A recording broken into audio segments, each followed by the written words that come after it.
Chapter 15. Then said the Lord unto me, Though Moses and Samuel stood before me, yet my mind could not be toward this people. Cast them out of my sight, and let them go forth. And it shall come to pass, if they say unto thee, Whither shall we go forth? Then thou shalt tell them, Thus saith the Lord, Such as are for death, to death, and such as are for the sword, to the sword, and such as are for the famine, to the famine, and such as are for the captivity, to the captivity.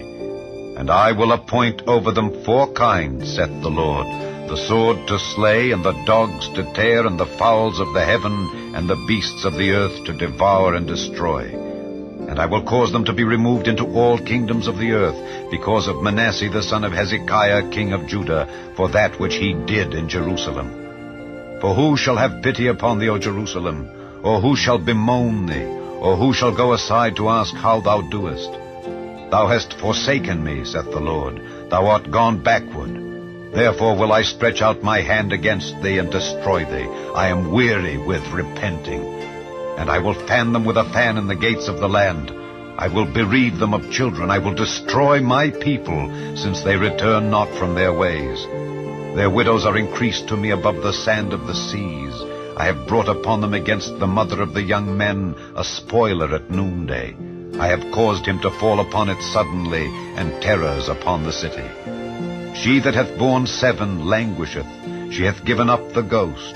Her son is gone down while it was yet day.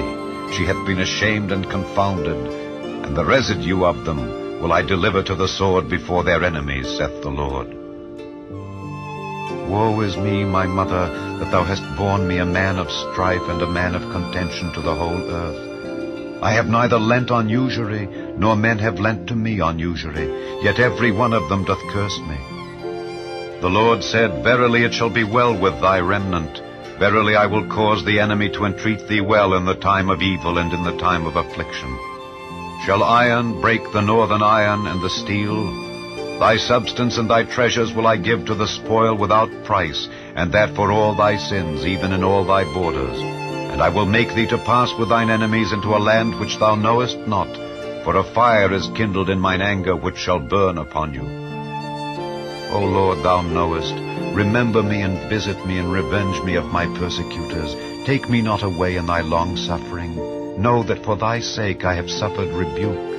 Thy words were found, and I did eat them, and thy word was unto me the joy and rejoicing of mine heart. For I am called by thy name, O Lord God of hosts.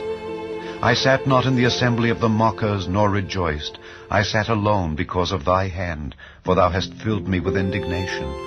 Why is my pain perpetual, and my wound incurable, which refuseth to be healed? Wilt thou be altogether unto me as a liar, and as waters that fail? Therefore thus saith the Lord, If thou return, then will I bring thee again, and thou shalt stand before me. And if thou take forth the precious from the vial, thou shalt be as my mouth. Let them return unto thee, but return not thou unto them. And I will make thee unto this people a fenced brazen wall, and they shall fight against thee, but they shall not prevail against thee. For I am with thee to save thee and to deliver thee, saith the Lord. And I will deliver thee out of the hand of the wicked, and I will redeem thee out of the hand of the terrible.